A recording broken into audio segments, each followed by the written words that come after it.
contamos con el doctor Aníbal Escarela, que nos va a seguir enseñando para que continuemos aprendiendo sobre la endometriosis. El día de hoy, el doctor Aníbal Escarela nos hablará sobre tratamientos de fertilidad y criopreservación de ovocitos, que es un tema muy importante para las pacientes de endometriosis. Y también les quiero presentar a nuestra embajadora de la quinta región, que es Denise Rendón. Ella es la encargada de canalizar todos los casos de endometriosis que ocurran en la quinta región, de Valparaíso, Viña del Mar, Quillota, Los Andes, San Felipe, todas las ciudades que están alrededor de la quinta región, y es muy importante que cualquiera que tenga algún problema, tenga algún caso, se comunique directamente con Denise en la quinta región. Le voy a dar la palabra para que ella se pueda presentar y la puedan conocer. Hola, ¿cómo están? Mi nombre es Denise Rendón. Como dijo la Marce, soy embajadora de la quinta región hace poco. Y bueno, mi trabajo es apoyarlas, apoyarnos mutuamente en esta lucha y canalizar toda la información, todo lo que necesiten de parte de FUCHEM para ustedes. Y la idea es darle voz a esta enfermedad y que no nos sintamos solas. Todas estamos en esto y bueno, tienen mi apoyo. Sobre todo, obviamente, las chicas de la quinta región. Así que un abrazo grande. Y nada, voy a aprovechar a este especialista. Y bueno, espero que vean todas las charlas también que se van a subir ya a finales de este mes. Así que nada, invitados y cualquier duda ya saben acercarse a mí al Instagram @fuchen quinta región. Así que un besito a todas. Doctor, le doy el paso, comenzamos. Le doy la palabra. Bueno, muchas gracias por esta invitación a tan importante fundación. Conmemorando el Día Mundial de la Endometriosis, sabemos que son millones de mujeres en el mundo que padecen esta enfermedad, y en Chile también tantas mujeres que sufren esta lamentable dolencia tan poco reconocida por la sociedad y tan poco reconocida por los médicos, en nuestra incapacidad ocasional de poder detectarla en forma oportuna y darle un tratamiento adecuado. Así es que felicito doblemente el esfuerzo que ustedes hacen. Sé lo mucho que cuesta mover la aguja y ustedes lo están haciendo, así es que la felicito doblemente por el trabajo consistente, sistemático y bien hecho que han hecho. Espero tenga provecho. Creo que estamos en una coyuntura única en cuanto a que, a mi parecer, se están conjugando distintos actores sociales, ustedes como sociedad de pacientes, que están empujando a que esta enfermedad sea reconocida y se ubique en el sitial que merece. Así es que las invito a mantener esa fuerza, ese estímulo, y obviamente cuenten con mi ayuda como persona natural y también las sociedades que represento como director de la Sociedad Chilena de Obstetricia y Ginecología y como vicepresidente de la Sociedad Chilena de Medicina Reproductiva para los cometidos que ustedes quieran. Sin más que decir, entonces, voy a empezar la presentación. ¿Me confirma si es que ven la diapositiva? Si se ve bien. Sí. Perfecto. Bueno, voy a minimizar aquí. Ahí sí. Entonces, la Fundación Chilena de Endometriosis me pidió que hablara de tratamientos de fertilidad y criopreservación de ovocitos, que es una estrategia en general muy utilizada en el ámbito de la medicina reproductiva, pero que tiene un quehacer relevante en todo lo que es el mundo de la endometriosis, ¿sí?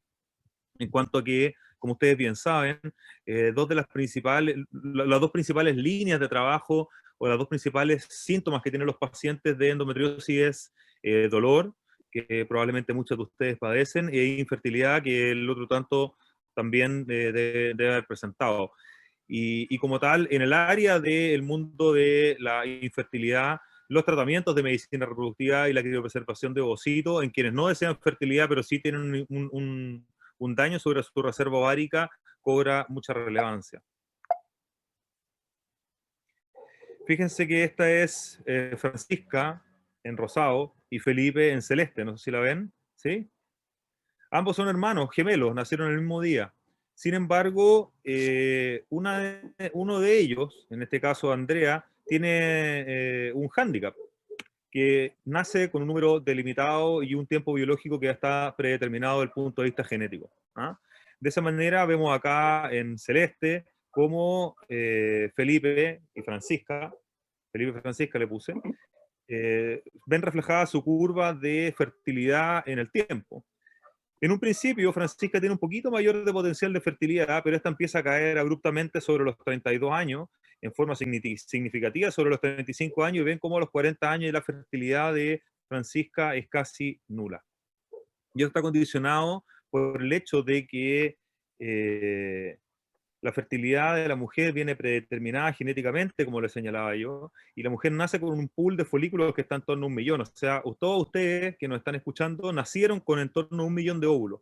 Y a diferencia de los hombres que tenemos la capacidad de multiplicar nuestros gametos a lo largo de nuestra vida, la mujer no. Nace con este número de folículos y estos folículos indefectiblemente se pierden. Y fíjense ustedes cómo esta es una curva que es logarítmica,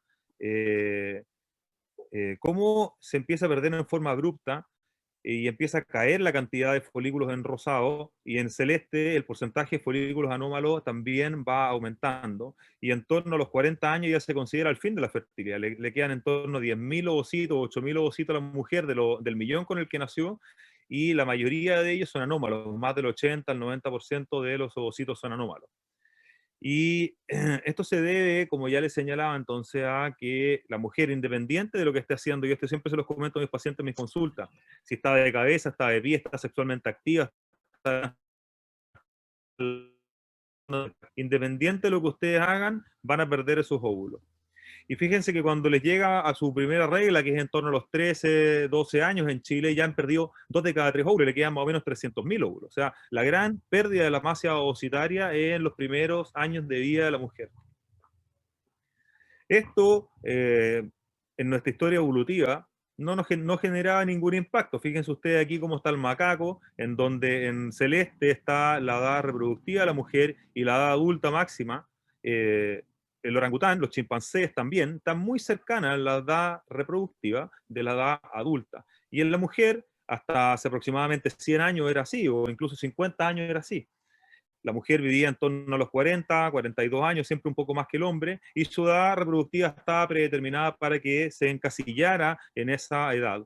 No obstante, con el desarrollo de los avances científicos en la salud, el agua potable, las vacunas, la mejora sanitaria, se produjo una diferenciación en torno a este proceso en donde el hombre y la mujer lograron vivir. Hoy día en Chile el promedio de la esperanza de vida es en torno a los 80 años, y no así la vida reproductiva, que quedó fijada en un setting en torno a los 40 años. Quien logre cumplir esta brecha y acotar esta distancia, le aseguro que se va a ganar un par de premios Nobel en cuanto a la importancia que tendría para la mujer poder sobrepasar este hándicap que tiene del punto de vista biológico, en donde ve mermada su vida reproductiva tempranamente en su vida adulta, con este nuevo estándar de vida, que como ya les señalaba, no es el estándar evolutivo que tenemos los hombres y las mujeres, pero es el nuevo estándar. Que logre manipular o modular ese envejecimiento probablemente va a generar un cambio transformacional tan importante como el que generaron los anticonceptivos en el siglo pasado. Esta es la tasa global de fertilidad. Esta está expresada en el número de hijos por cada mujer, ¿ya? Entonces, fíjense cómo en los años 50 las mujeres tenían en promedio 6 hijos, y con el desarrollo de los anticonceptivos que ya les decía yo, fíjense cómo fue cayendo en forma abrupta y progresiva, y hoy día la tasa global de fecundidad, o sea, el número de hijos por cada mujer, está bajo 2, es 1,85. Y esto significa que,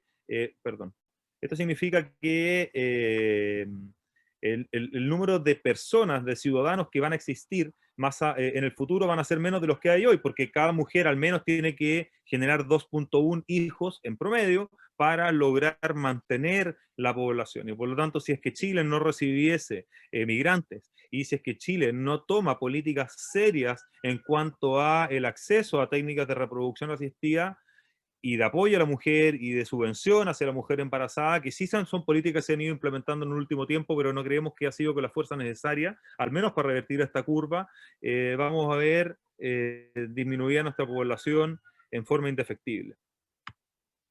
Fíjense cómo esta curva, en rosa, en Chile, se ha ido acercando a la de la OCDE y en Latinoamérica en rosa, en verde o en azul la de Chile y muy cercana a la OCDE actualmente. Y esta es una curva que también es muy interesante porque vemos en celeste arriba, el año 61, cómo era el número de nacimientos por cada 1000 mujeres. Y fíjense que siempre han habido embarazos adolescentes. En gris, el año 79, y en negro, el 2016. Y fíjense que en todos los grupos etarios tiende a caer a lo largo de las décadas, pero cae principalmente en este grupo. Cae principalmente en el grupo que la mujer está más preparada para reproducirse, entre los 20 y los 40 años caen todos los grupos, pero en esta última década, entre el año 79 y el año 2016, en estos últimos 20 o 30 años, ha caído principalmente en los grupos que la mujer está más preparada para reproducirse, que es entre los 20 y los 30 años, y no así en torno a los 35, 40, que se mantiene más o menos estable. Y eso para nosotros, del punto de vista de salud pública y como país también, nos genera una situación conflictiva en cuanto a que las mujeres a más edad, mayor riesgo tienen de embarazar. Y esto es lo que les señalaba yo, estas dos cosas, en el fondo, que la mujer vaya reproduciéndose en forma más tardía y también que vaya reproduciéndose en una menor cuantía, ha ido modulando la pirámide poblacional de nuestro país. Y fíjense cómo era el año 1992, en donde era una verdadera pirámide, que desde el punto de vista demográfico es lo ideal, porque los más jóvenes mantienen a los más viejos, y claro, tenemos una población importante en edad productiva, pero fíjese cómo va a ser para el año 2050. Y de ahí, yo no soy economicista ni me quiero meter en el mundo de las pensiones, pero fíjense cómo la falacia de que las personas más jóvenes en un régimen distributivo pueden mantener a la población más adulta va a ser bastante difícil producto de estas razones. Y de ahí entonces que los países desarrollados en particular y en Chile haya ido creciendo el interés por modular esta curva demográfica de tal manera de que no solamente en el ámbito reproductivo, en el ámbito de la justicia social hacia la mujer, en el ámbito del acceso a las técnicas de reproducción asistida, sino que ahora desde el punto de vista económico y macroeconómico, cómo nos va a impactar en el futuro. Ahora, la primera pregunta entonces que vale la pena hacerse es que podemos prevenir la pérdida. Y sí se puede prevenir la pérdida de la fertilidad basándonos en estos cuatro, que son los cuatro enemigos de la fertilidad que nosotros hemos acuñado hace tanto tiempo ya, en donde está el cigarrillo, la infección de transmisión sexual, la obesidad y el tiempo. Y precisamente en el tiempo es que estamos hablando de hoy, la importancia de la misma para prevenir y tomar medidas a tiempo. Entonces, si logramos regular y conocer estos cuatro enemigos públicos, vuestra fertilidad se va a ver fortalecida. Si es que no fuman, si es que no se exponen a infecciones de transmisión sexual, si se mantienen delgadas y si es que toman a tiempo medidas que les permitan o embarazar en forma oportuna o criopreservar su fertilidad de tal forma de poder posponerla en una forma segura. Ahora, existen técnicas que nos permiten medir la reserva ovárica y eso es cierto. Existen técnicas de laboratorio y técnicas ecográficas, particularmente la FSH y el estradiol, pero especialmente la hormona antimileriana es una herramienta útil para poder ver y medir la reserva ovárica, y también lo es el conteo de folículos antrales. No obstante, existen discusiones en el mundo científico en cuanto a la utilidad que tengan estas técnicas y estas herramientas para medir la reserva ovárica. Fíjense en este estudio que es un metaanálisis, una revisión sistemática de la literatura que trata de compilar los estudios que utilizan los test de reserva ovárica para ver cómo les va a ir a los pacientes en una fertilización in vitro. Y esto es una curva que se llama EROC, tal vez algo más bien técnico, pero lo que se ve aquí es que la edad está casi en una línea recta. Mientras más recta es la línea, peor es la capacidad de predecir. ¿Se fijan? No obstante, cuando le agregamos la edad más la hormona antimileriana o más el conteo de folículos antrales, la curva empieza a ser un poquitito más redondita y mientras más área tiene bajo la curva, mayor es la capacidad de predecir si es que va a tener la paciente una baja respuesta en un in vitro. Entonces, efectivamente, los test de reserva ovárica logran predecir aquellos pacientes en que hacemos un in vitro que van a tener más o menos óvulos, pero, y acá es lo llamativo, cuando buscamos embarazo, y fíjense que todas las líneas son planitas. Y esto habla de que estos test de reserva ovárica, incluso en un FIP, son malos elementos para predecir quién va a embarazar y quién no va a embarazar. Pero la pregunta que nos hacían ustedes como pacientes era un poquitito diferente. ¿Ah? Venía Francisca y nos preguntaba y nos decía, oye Aníbal, pero, o Cristina, o Nadia, o Verónica que nos están viendo, me decían, oye Aníbal, pero mira, yo no estoy buscando fertilidad y a mí me interesa mucho saber cuándo y cómo está mi reserva ovárica. Y esta respuesta no estaba contestada hasta hace poco, en este estudio que salió en el JAMA, publicado en el año 2017, que pusieron mujeres que no eran infértiles, no se habían expuesto al embarazo, y las agrupaban según su reserva ovárica, medida por AMH. Y fíjense ustedes aquí que, de nuevo, este es algo un poco técnico, no quiero latearlos, pero lo que demuestra esta curva es que el comportamiento de las pacientes con hormona antimileriana menor a 0,7, entre 0,7 y 8 y mayor de 8,5 nanogramos por ml fue equivalente. Y por ende, la concentración de la hormona antimileriana que tengan ustedes, si es que no están expuestas al embarazo, no logra predecir si es que van a embarazar en el futuro o no. Es decir, ni en un in vitro, ni en una paciente que sea que no se haya expuesto de embarazo, los test de reserva ovárica nos ayudan a diferenciar quién va a embarazar o no. No tenemos herramientas, no tenemos ese termómetro que necesitamos para poder decirle a Cristina, a Fabiola ahí que está levantando la mano, a Noemí, a Verónica, ¿sabes qué, Verónica? Tú exponte al embarazo pronto porque si no, después no vaya a poder embarazar. O al contrario, Cristina, ¿sabes qué? Pospon tu fertilidad porque el día de mañana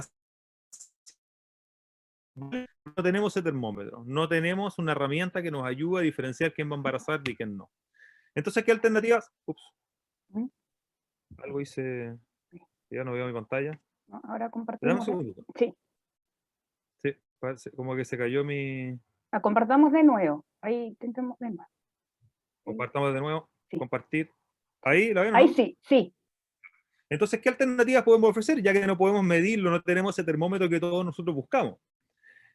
Bueno, podemos decirle a nuestros pacientes, le puedo decir a Cristina, oye, no, Cristina, bueno, embarázate, ¿no es cierto? Y la siguiente pregunta que le tendría que decir es, ¿cuántos hijos quieres tener tú? Y esta publicación que se publicó en el año 2015 en una revista muy importante para nosotros en el Human Reproduction fue, por lo menos para mí, alarmante. En cuanto a que setea la edad de la mujer que tiene que embarazar para tener un 90% de probabilidad de tener un hijo, 2 hijos y 3 hijos. Fíjense esto, miren. Sin in vitro, si quiere tener un hijo con un 90% de probabilidad, tiene que empezar a embarazar a los 32 años. Si es que quiere tener 2 hijos a los 27 años. Y si quiere tener 3 hijos a los 23 años. O sea, si es que Noemí quiere tener 3 hijos con un 90% de probabilidad, tiene que empezar a embarazar a los 23 años. Ahora, si quiere eventualmente o si puede hacer eventualmente una fertilización in vitro, cambia un poquitito, se pone un poquito más laxo y Noemí podría embarazar a los 35 para tener un hijo, a los 31 para tener 2 hijos con un 90% de probabilidad y a los 28 años para tener 3 hijos. O por lo menos para mí, no sé lo que piensan ustedes y por favor, si es que quieren irme interrumpiendo o haciéndome preguntas, yo estaría abierto a eso, ni un problema. Si te digo, oye, Denise, si quieres tener 3 hijos y no hacerte un in vitro, tienes que exponerte al embarazo a los 23 años, cosa que hoy día es prácticamente imposible porque con toda la justicia, las mujeres estudian, van a la universidad, trabajan, se desarrollan, cumplen sus logros, cumplen su hito, y no necesariamente tener hijos está dentro de esas prioridades a los 23 años. Entonces, por lo menos para mí fue un número bastante difícil de asumir. ¿Qué alternativas tenemos? Entonces, bueno, y con esto ya estoy entrando como en tierra derecha en la presentación. Bueno, preservar óvulos, esa es una opción. La opción número 2, hacer técnicas de reproducción asistida con o sin diagnóstico genético preimplantacional, que está en la pantalla de usted abajo a la derecha, o la ovodonación. Y vamos a hablar muy cortito de cada uno de estos. Obviamente que esto es una disciplina en sí mismo. Habemos médicos que somos subespecialistas en medicina reproductiva y nuestro quehacer transcurre entre estas 4 situaciones. Entonces, ¿qué es lo que es la criopreservación de óvulos? ¿Qué es lo que es la criopreservación de embriones? Consiste en suspender un tratamiento de fertilización asistida antes de la fecundación de los óvulos. Y para eso entonces ustedes, si ustedes quisieran hacerlo, tendrían que pasar por un proceso de 10 días de inyecciones. Esas inyecciones permiten que en vez de que crezca un óvulo, crezca la mayor cantidad de óvulos posible, y en la medida que estos óvulos alcanzan el tamaño necesario, se extraen por vía transvaginal, se procesan en el laboratorio y se congelan. ¿Ya? ¿De qué depende el resultado de esta técnica? De estas dos variables, de la edad y del número de ovocitos. De esta manera, para tener un 70% de embarazo, y si la paciente tiene entre 30 y 34 años, denme un segundito. Denme un segundito, please.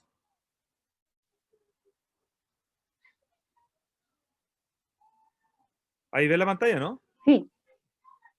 Sí. Entonces, entre 30 y 34 años tienen que tener 14 óvulos, entre 35 y 37 años 15 óvulos, y entre 38 y 40 años 25 óvulos. De igual manera, el embarazo clínico se va a ver según esta misma curva, la curva de Kaplan-Meier, y vemos cómo una paciente que tiene menos de 35 años, con 15 óvulos alcanza un 85% de embarazo, pero si tiene más de 35 años, ya las posibilidades de embarazar bajan bastante, en torno a 35%, y independiente de que la paciente tenga más óvulos, no va a lograr obtener una tasa de embarazo más alta. Y esto es bien preocupante porque si nuestras pacientes van a congelar óvulos, tenemos que decirle entonces que lo hagan en una edad menor de 35 años para que logren tasas de embarazo que sean suficientemente aceptables. ¿Vale? Ahora, ¿qué es lo que pasa con las técnicas de alta complejidad? Las técnicas de alta complejidad es un saco de tratamientos que puede ser una fertilización in vitro, donación de óvulos, donación de embrión, el útero subrogado, el diagnóstico genético preimplantacional. Y por definición, las técnicas de alta complejidad, y en inglés técnicas de reproducción asistida, involucran que se manipulan los gametos masculinos y femeninos fuera del cuerpo. Entonces esto lo diferencia de lo que son la inseminación intrauterina. Y dentro de esa, la fertilización in vitro, ¿no es cierto?, es nuestro caballito de batalla, por decirlo así, y consiste en algo parecido a lo que ya habíamos hecho y ya habíamos conversado sobre la criopreservación de óvulos, en donde las pacientes pasan por una estimulación ovárica, los óvulos se aspiran después de 10 a 15 días de medicamento, posteriormente se obtienen los espermatozoides, estos óvulos se fecundan y se cultivan los embriones para posteriormente transferirlos a la cavidad uterina, ¿vale? Acá hay un video que les voy a mostrar más o menos en qué consiste una técnica de fertilización asistida. Entonces, con un ecógrafo transvaginal, cuando la paciente ya pasó por el proceso de la estimulación ovárica, va a pabellón con anestesia general y con una aguja, no sé si lo logran ver, la resolución de la pantalla, se puncionan los óvulos como ven aquí, se aspiran estos óvulos y estos óvulos se transfieren a un catéter de Falcon y estos óvulos son después extraídos en el laboratorio, en la campana de flujo laminar, se separan los óvulos que son maduros de los inmaduros y posteriormente se procede a la fecundación in vitro de los mismos. ¿Vale? ¿Y en qué consiste esto? Se coloca en un medio el ovocito y estos ovocitos se dejan con los espermios a su alrededor que son preparados previamente en el laboratorio. Y estos espermios que fueron preparados en el laboratorio, se selecciona uno o muchos, si ya vayamos a hacer técnica de ICSI o de fertilización in vitro, se fecundan entonces en el laboratorio y se obtienen los embriones. ¿Vale? El ICSI consiste en que se toma con una micropipeta, se punciona el ovocito y se coloca el espermio dentro del óvulo. Esta es una técnica muy depurada, difícil de hacer porque el ovocito está vivo, el espermio también está vivo y por lo tanto manipular estos gametos se tiene que hacer con mucho cuidado y por una mano experta. Con respecto al diagnóstico genético preimplantacional, es una técnica que se complementa con los tratamientos de fertilización asistida de alta complejidad. Y consiste en que el embrión, cuando ya está en día 3, como este embrión de acá, o en día 5, como sería un blastocisto, ya está diferenciado en la parte que va a ser la placenta y la parte que va a ser el embrión propiamente tal. De esta manera, entonces, nosotros podemos sacarle 1, 2, 3 células a un embrión que tiene 200 células, se analiza genéticamente y nos dice si que este embrión es transferible o no es transferible. Por lo tanto, hemos hablado de la criopreservación de óvulos, que es como una fecundación in vitro frustra, en donde los ovocitos no se fecundan, pero sabemos que en la paciente de menos de 35 años, mientras más óvulos tengamos es mejor, pero si tiene menos de 35 años, está en un problema porque las tasas de embarazo son un poquito más bajas. Hablamos de los tratamientos de fertilización asistida con y sin inyección intracitoplasmática, y ahora estamos hablando del diagnóstico genético preimplantacional, que consiste en extraer una o dos células y analizar este embrión desde el punto de vista genético. ¿Por qué cobra importancia? Y este es un video nuestro, fíjense ustedes, este es un embrión, se punciona el embrión con un rayo láser y se le extraen 3 o 4 células para poder enviarlas a análisis genético. ¿Por qué es importante esto? Porque a mayor edad de la paciente, como vemos en el gráfico, mayor probabilidad de tener un embrión alterado. Y para eso entonces, ¿cómo lo compensamos? Teniendo un número importante de embriones que sabemos que es difícil de tener en grupos etarios más avanzados. Y por lo tanto, si es que una paciente que tiene 42 años hace un in vitro y tiene 3 embriones, sabemos que apenas va a tener un 37% de tener un embrión euploide. Y ese es más o menos el número que habitualmente esta paciente tiene.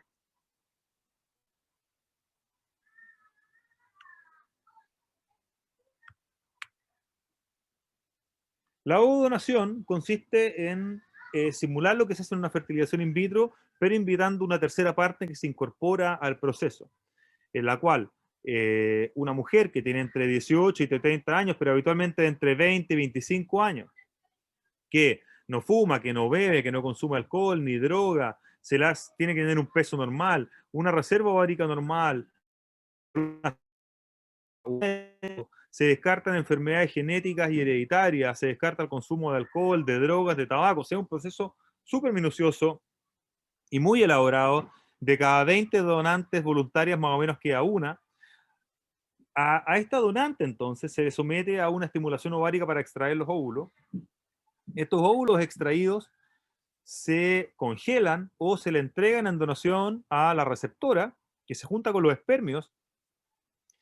Óvulos con espermios se fecundan en el laboratorio, se desarrollan y se transfiere 1 o 2 embriones al útero y los restantes se congelan. Por lo tanto, esta mujer va a poder ser madre social, porque le cuenta a quien quiere, va a poder ser madre legal, porque en Chile la mujer es quien pare. Eso es bien importante, las pacientes que estén pensando en una donación, que sepan que van a ser siempre madres legales, la ley los protege, porque en Chile la madre es quien pare. Van a ser la madre biológica porque la donante obviamente no está embarazada. La única persona embarazada que está acá es la receptora, no la donante.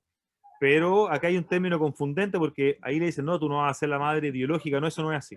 Lo que no va a hacer es no va a ser la madre genética. ¿Por qué? Porque la carga genética de este embrión va a estar predeterminada por las características que tenía quien entregó los óvulos. ¿Cómo nosotros paliamos esta situación? Buscando entre la donante y la receptora que hay un matching, un pareo entre el color de ojo, el color de pelo, el color de piel, el grupo sanguíneo, la raza y la contextura. Y de esa manera la similitud genética es muy alta, cercana al 99%. ¿Cuáles son las tasas de embarazo en Estados Unidos con ovocitos propios?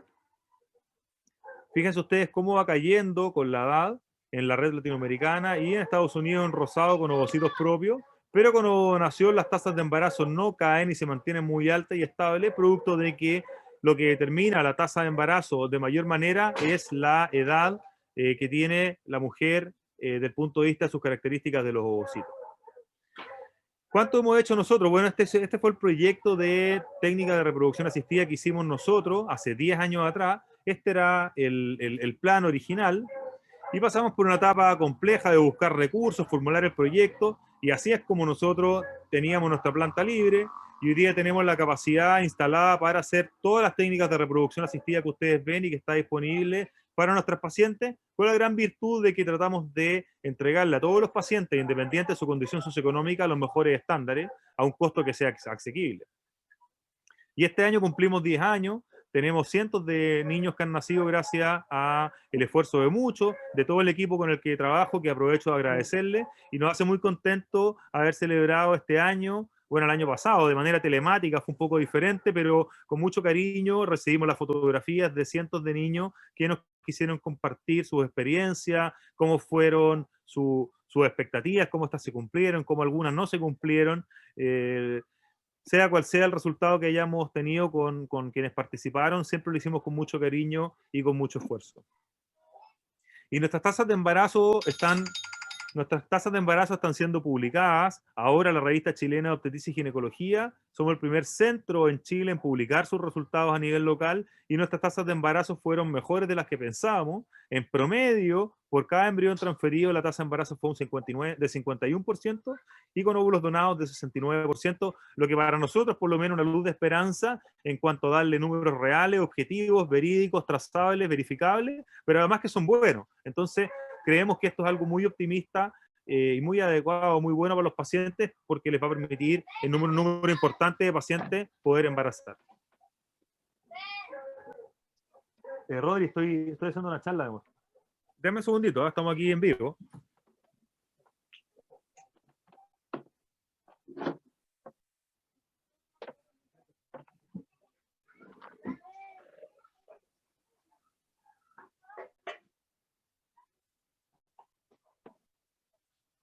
Ya, perdona. Entonces, brevemente, ya estamos terminando. ¿Qué es lo que pasa con la cirugía, con la radioterapia y con la quimioterapia sobre la fertilidad? Vemos cómo cualquiera de estos elementos hace que la fertilidad, que está predeterminada desde el punto de vista biológico, caiga en forma abrupta, y de ahí entonces la importancia que tiene que se haga una cirugía adecuada, se haga un tratamiento oncológico adecuado, oportuno, o que los pacientes criopreserven su fertilidad antes de este momento, en cuanto que les permite preservar su fertilidad, generar una conducta anticipatoria a esta situación particular. Y esto es particularmente válido para la radioterapia, para la quimioterapia, pero también para la cirugía de endometriosis. De esta manera, entonces, nosotros tenemos que hacer un trabajo muy a la medida, balanceando la cirugía, los tratamientos de baja complejidad y de alta complejidad, tomando en consideración el estado de la enfermedad, la edad de la mujer, la reserva ovárica, el factor masculino y otros factores, antes de tomar una decisión terapéutica con nuestros pacientes. De esta manera, entonces, es que la paciente es más joven, tiene una reserva ovárica normal, tiene un compromiso de endometriosis que no es tan extenso, particularmente en los ovarios, la cirugía tiene un rol súper importante y súper gravitante. En la alta complejidad, en cambio, está más validado en los pacientes que tienen una edad más avanzada, o que ya han sido operadas, o que tienen una enfermedad severa o ovárica bilateral. De esta manera, entonces, los tratamientos reproductivos deben balancearse con el tratamiento médico y con el tratamiento quirúrgico, de tal manera de que las pacientes tengan la mejor terapéutica en el mejor momento de su vida, según sus condiciones particulares. De esta manera, el manejo convencional, que hacíamos que el diagnóstico, la paciente se diagnosticaba con endometriosis y se operaba, iba a tratamiento médico, y después deseaba embarazarse, entonces ya no podía y hacíamos una segunda cirugía, y después hacíamos un in vitro, donde la paciente ya tenía poca reserva ovárica, y a veces embarazaba, pero otras veces no, y posteriormente volvía al dolor y tenía la cirugía definitiva. Ha sido cambiado un modelo en donde, con los tratamientos médicos que son muy eficientes, en la paciente con dolor tratamos de darlo como primera línea y reservamos la cirugía cuando el tratamiento médico haya fallado únicamente, o algunos pacientes se diagnostican con endometriosis y se tratan médicamente toda la vida. El tratamiento médico desafortunadamente no es útil en las pacientes que buscan fertilidad, como ustedes ven acá abajo, y por eso en este grupo de pacientes hay que ser más cuidadoso en cuanto a la cirugía, pero también dar un tratamiento reproductivo juicioso y oportuno, de tal manera de que logren el ansiado embarazo, reservando la cirugía en un número limitado de pacientes, tratando de que las pacientes tengan una cirugía en el mejor momento de su vida, de tal manera de evitar las adherencias, la recurrencia de la enfermedad y la persistencia ocasionalmente. Y eso es cuanto yo quería conversar con ustedes. Estoy abierto a responder sus preguntas, si es que así fuese necesario.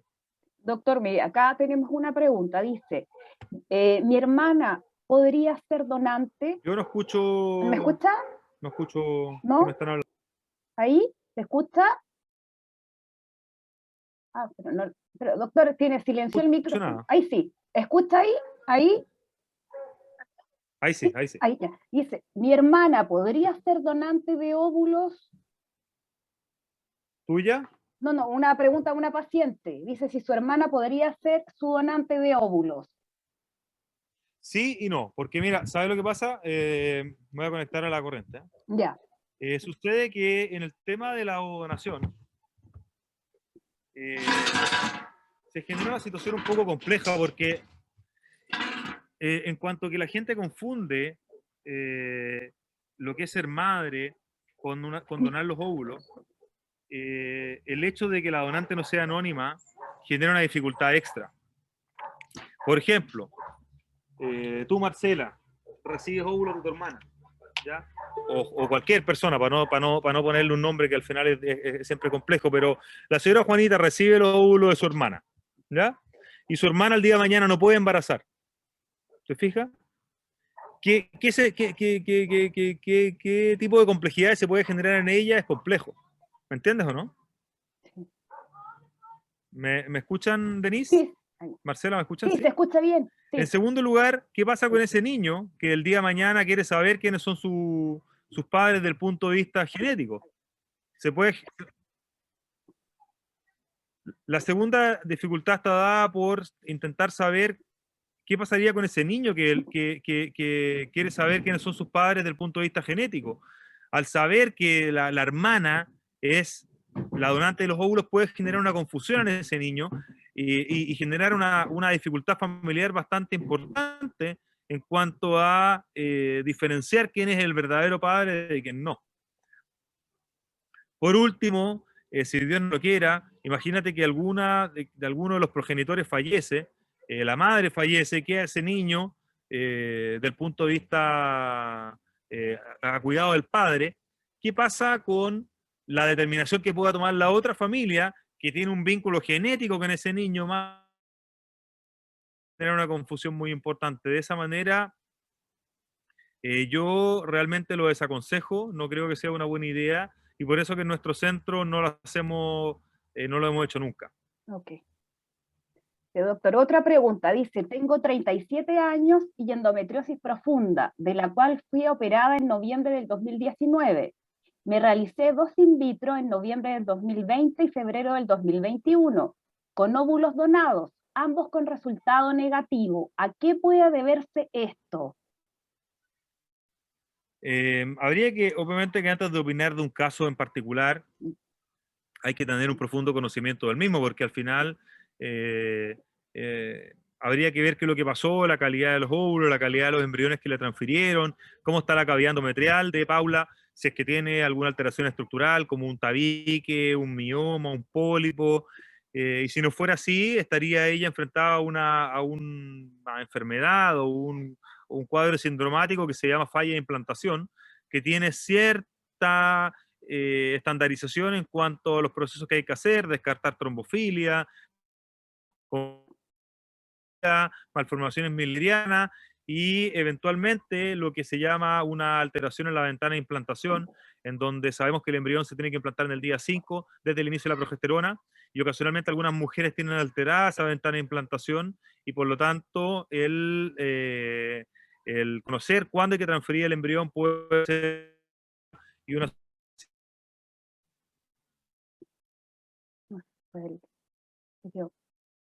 cirugía definitiva me refiero a que en fertilidad, ¿no? Ahí sí, se escuchaba. ¿Célula? Sí, que se quedó como, se escuchaba intermitente, ahora sí. Sí. Lo que definitiva. Refiero a que como siempre tenemos sí, no Doctor, no alcanzo a escuchar la la respuesta. A ver, ahí. Está pegado. No se Sí, escucha la respuesta. se quedó, a ver. Sí, está Sí, pegado, sí, parece se que quedó algo pasa congelado. Sí, con la señal de sí, debe ser la señal de internet. ¿Ahí sí o no? Ahí sí, ahí sí. Internet está estable. Sí. Ahí sí, ya. Lo que yo le decía a Tatiana, que la cirugía definitiva se basa en el hecho de que nosotros como especialistas en reproducción y en endometriosis sabemos que tenemos que balancear el no ser muy agresivos de la cirugía, para no dañar el aparato reproductor de la mujer, particularmente la reserva ovárica, con ser lo suficientemente radical para que la enfermedad no regrese. Al poder someter a los pacientes a un tratamiento de reproducción asistida oportuno y con altas tasas de embarazo, nos permite diferir la cirugía y para poder hacer una cirugía definitiva extrayendo toda la enfermedad una vez que la paciente ya se embarazó. ¿Se entiende? Sí, como para poder... ¿Sí? Ya podemos separar la fecundación del dolor con un buen tratamiento médico y con un buen tratamiento reproductivo. Y cuando la paciente ya cumplió su paridad, podemos hacer una cirugía única, ojalá, en donde en ese mismo momento tengamos la capacidad de extraer toda la enfermedad para que no regrese. Doctor, mire, otra pregunta, dice, ¿en qué estado están las leyes que apoyan la fertilización in vitro?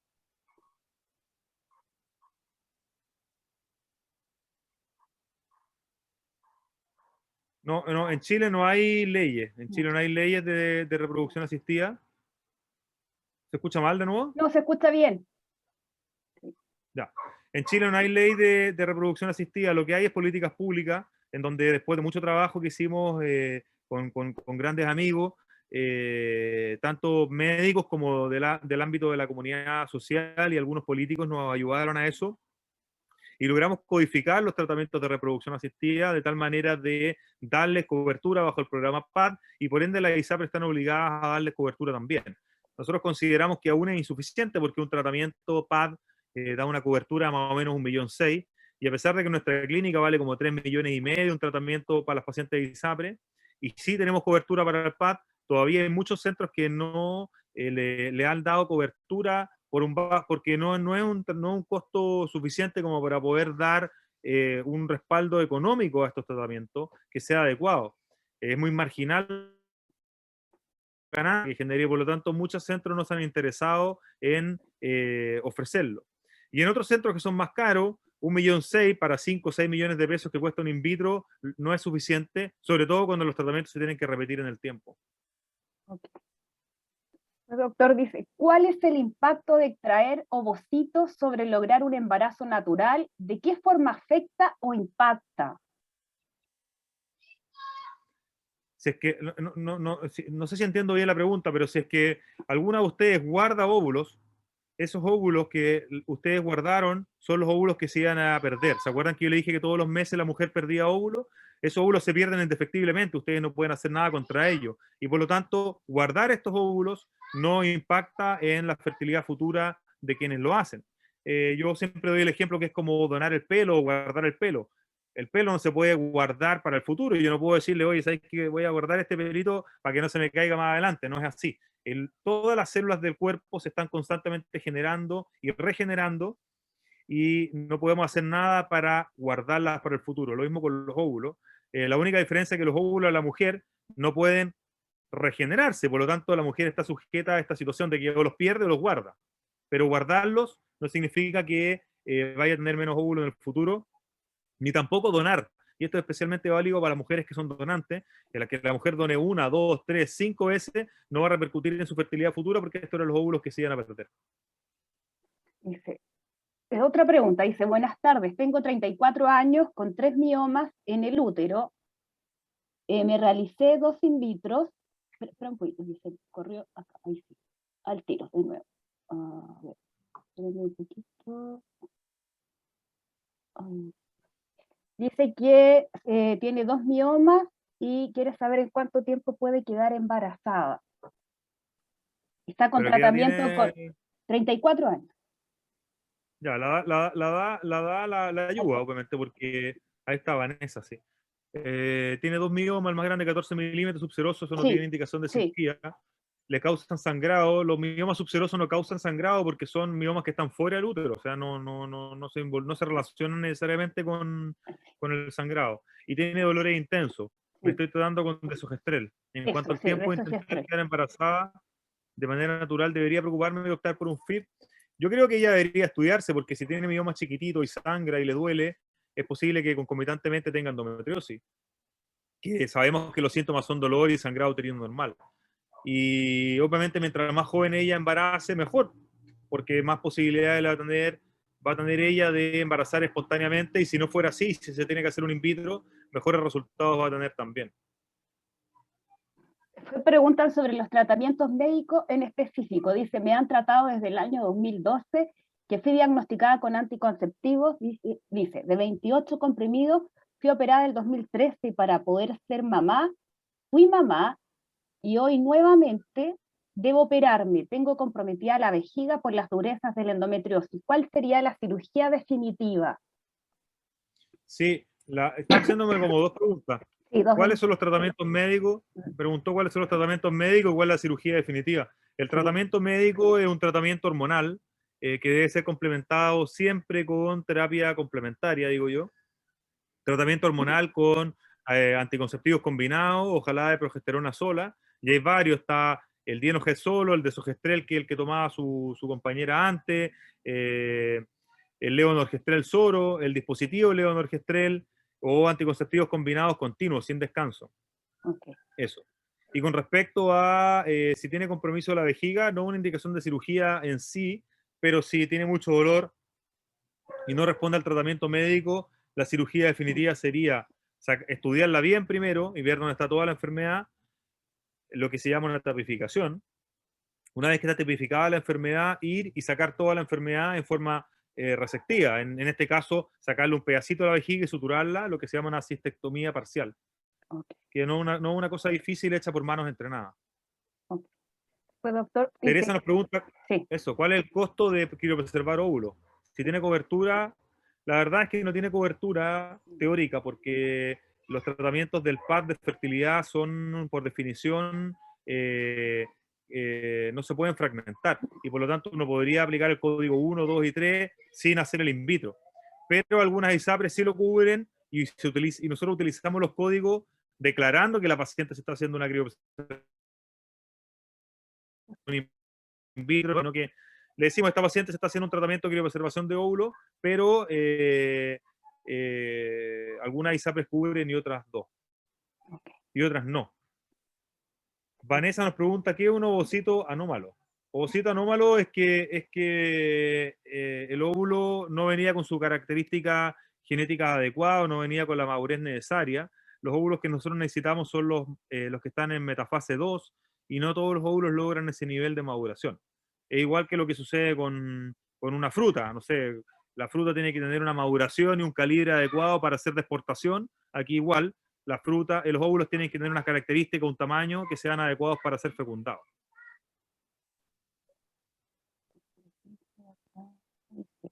Nos pregunta tía, tiene 31 años, dice, tiene endometriosis en el intestino. Mi hormona está en 6.14, que está súper bien. Después de la operación es obvio que bajará. No, no tiene que ser así. O sea, si es que ella tiene una endometriosis profunda intestinal únicamente y no ovárica, si se hace una cirugía en manos entrenadas no debería repercutir en su reserva ovárica. Así es que, de todas maneras, yo en ella recomendaría un tratamiento médico hasta que esté muy cerca del embarazo. Cuando ella realmente quiera embarazar, suspende el tratamiento médico y se embarace, e intenta embarazarse sola. Porque está demostrado por estudios científicos que la mitad de esas pacientes que no son infértiles y que tienen endometriosis profunda pueden embarazar sola en 6 meses y a 1 año. Entonces esa puede ser una opción siempre y cuando el dolor lo permita. Si no, si tiene mucho dolor, ella sería una buena indicación para cirugía. La técnica de reproducción asistida obviamente va a estar supeditada a cómo está la reserva ovárica en ese momento, cómo están las trompas, si están permeables o no, y cómo están los espermios, que también es muy importante, ojo con eso. O sea, una paciente que tiene endometriosis, hay que estudiar todas esas cosas antes de exponerla al embarazo, de tal manera de no hacerla perder 6 meses de dolor y de progresión de la enfermedad si está sin tratamiento médico, antes de decirle, sabéis que ahora me di cuenta que tu marido tenía los espermios dañados. O sea, eso no es, no debiera hacerse, ¿me entiendes o no? Nos pregunta Marilú, tengo 44 años, a los 32 y 35 tuve 2 hijos con endometriosis grave, con diagnóstico de pelvis congelada, pero antes de tener hijos fui operado 2 veces por laparoscopía y por una pequeña cesárea el año siguiente, y con tratamiento con decapeptil, y a los 10 años después quedé embarazada. Fantástico, porque se embarazó a los 44 años sola, parece. O no, bueno, no sé qué edad se embarazó, pero bueno, si se embarazó la felicito. y dice que a sus 44 años nuevamente volvió la endometriosis y los dolores de la pelvis. Estoy en tratamiento con pastillas con alondra y sangro de vez en cuando, pero el dolor de la pelvis y el sangrado después de las relaciones sexuales me complica mucho. Es súper propia la endometriosis profunda, muy propia la endometriosis profunda. Los nódulos rectovaginales tienden a dar esa sintomatología de dolor con las relaciones sexuales. Debiese tapificarse bien con una ecografía de endometriosis profunda, con una buena resonancia nuclear magnética, que le hacen en lugares seleccionados para que revisen dónde se hace la ecografía o dónde se hace la resonancia. Y si es que así y el tratamiento médico no está siendo suficientemente efectiva y ella no quiere tener hijos, yo le propondría a ella una cirugía definitiva, que sería eventualmente hacer una histerectomía con la resección de toda la endometriosis que pudiese haber y eventualmente hacer una resección de ambos ovarios. Podría ser una opción porque ella tendría 3 cirugías. Sabemos que la función hormonal es muy importante en las mujeres, pero a veces es necesario sacar los ovarios para darle una mejor calidad de vida a esa paciente y poder titular la terapia de reemplazo de la mejor manera. Obviamente que no sacamos nada sacándole los ovarios y el útero a la mujer si no le sacamos la endometriosis. O sea, súper importante eso, que una histerectomía no es el tratamiento de la endometriosis, sino que es en la cirugía, resecando toda la enfermedad, incluyendo la enfermedad intestinal, la enfermedad profunda, la enfermedad periureteral, la enfermedad profunda, y el útero y los ovarios da un muy buen resultado. Nos pregunta otra amiga, Doc, ¿y cuáles son los riesgos de la endometriosis, la endometrioma y la cirugía asociada? Lo que pasa es que ahí se genera una situación dicotómica, porque la cirugía de endometriosis bien hecha de la endometriosis ovárica logra mejorar la fertilidad, pero disminuye la reserva ovárica. Y ahí la importancia de que la paciente se opere lo más cercano que ella pueda al momento del embarazo. O sea, si una paciente tiene un endometrioma y el endometrioma es pequeño y no le causa síntomas, súper bueno diferir esa cirugía con un buen tratamiento médico hasta que ella vaya a querer embarazar, y si la reserva ovárica está adecuada y la función espermática está adecuada, a esa paciente operarla una cirugía conservadora, tratando de ser lo más cuidadoso sobre la reserva ovárica para que pueda embarazar pronto, porque sabemos que de forma progresiva. Después pregunta Mariela, ¿cómo podría influir los endometriomas en el ovario? Ya lo conversé un poquitito. Y atrás del útero, básicamente la endometriosis afecta por distintos mecanismos.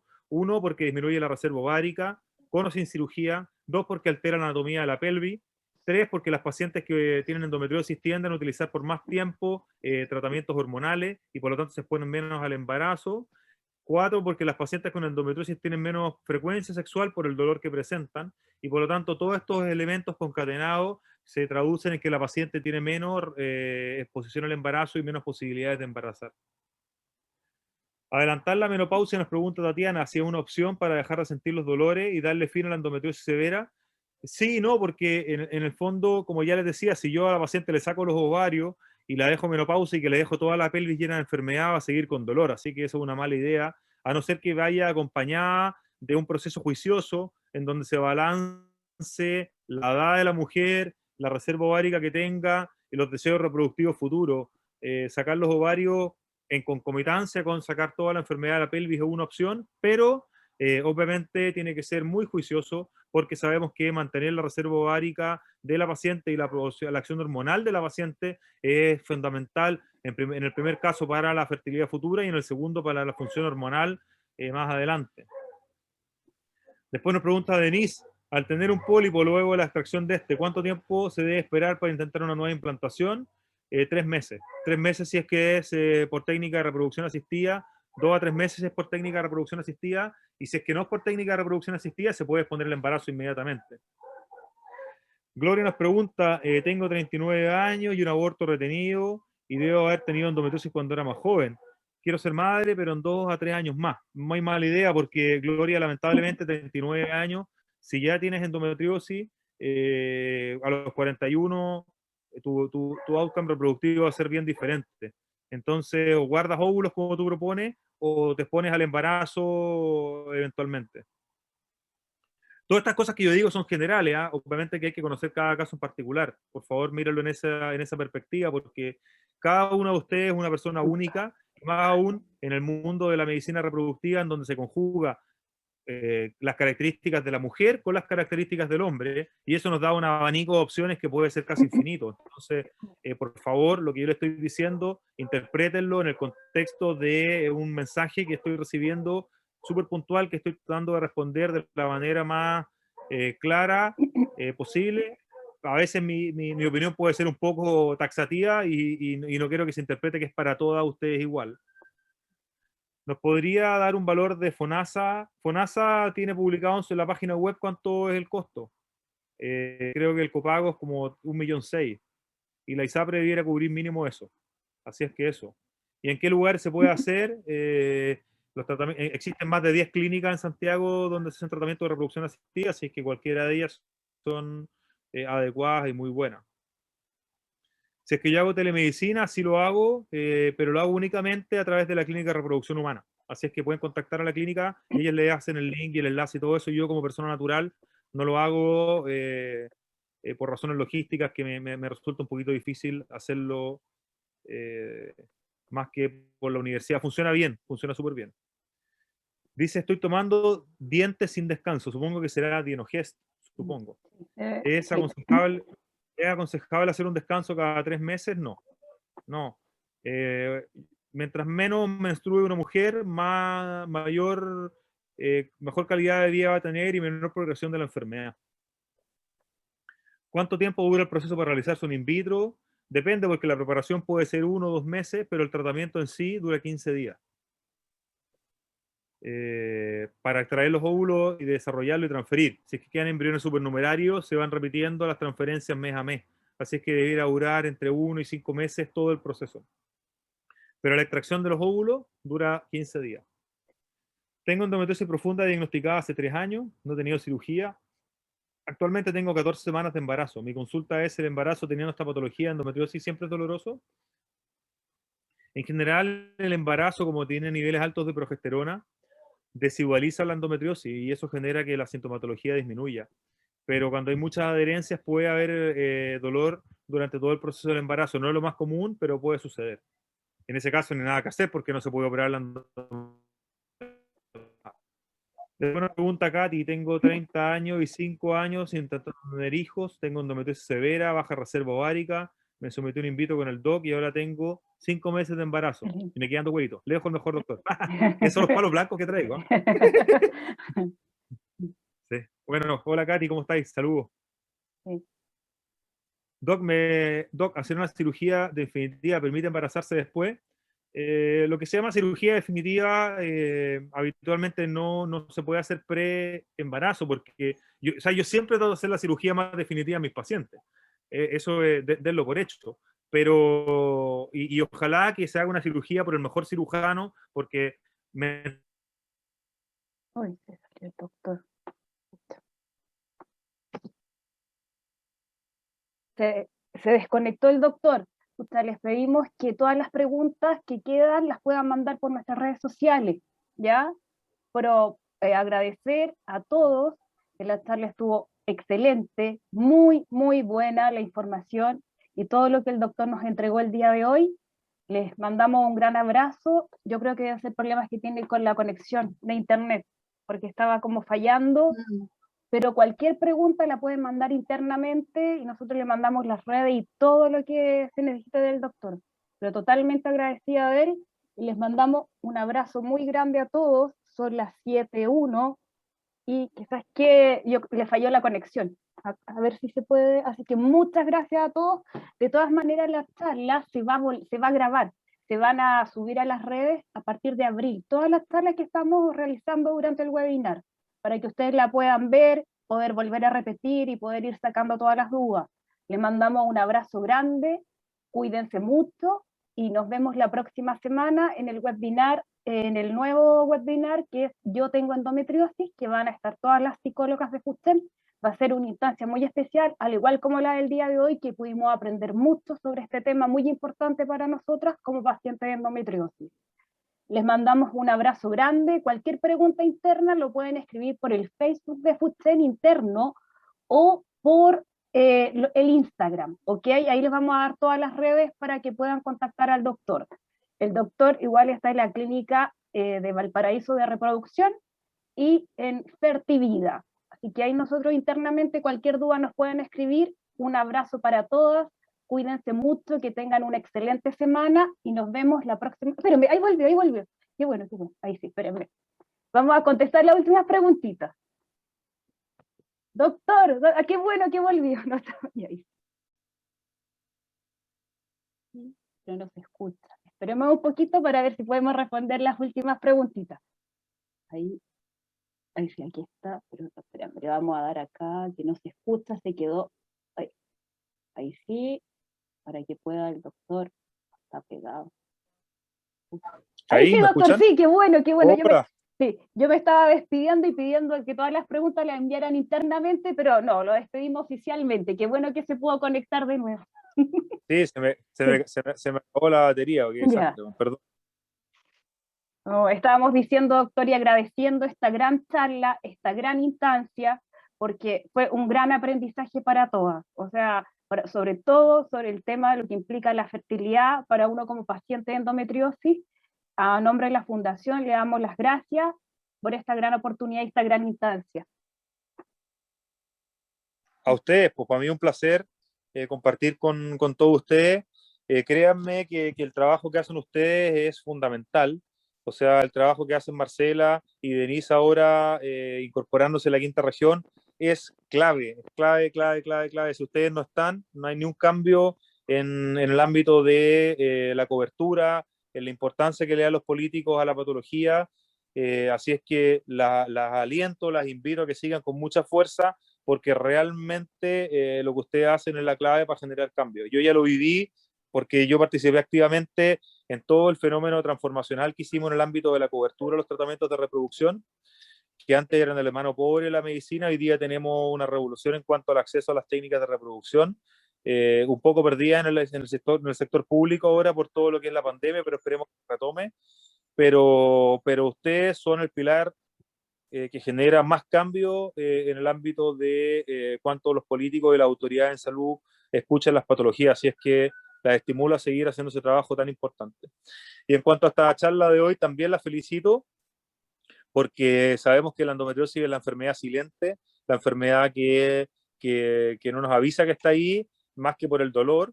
Desafortunadamente nosotros no tenemos ese termómetro que tenemos en el ámbito de la medicina para poder medir cuánto dolor tienen ustedes, y de corazón les pido perdón a todas las pacientes que como científicos no hemos tenido la capacidad de darle la contención y darle la respuesta que realmente ustedes necesitan, tanto en cuanto a un diagnóstico oportuno. Yo creo que ahí tenemos la gran brecha y la gran carga de poder ir resolviéndola a tiempo, así es que el difundir esta enfermedad y los tratamientos oportunos es fundamental para que en un corto plazo o rápidamente las pacientes que tienen dolor puedan alcanzar un tratamiento adecuado y oportuno. Eso es base para todos, y hacer visible lo invisible en todo nuestro país. Exacto. Sí, que es lo más importante. Y que nuevamente, doctor, le agradecemos, muchas gracias, un abrazo para usted, que tenga una excelente semana y continuamos en contacto, creciendo juntos, caminando juntos para hacer visible esta realidad en nuestro país. De todas maneras, para todo lo que necesiten, estoy ahí. Sí, un abrazo para todos, que estén muy bien, nos vemos la próxima semana. Cuídense mucho. Vale, un abrazo. Gracias. Chao, chao. Chao.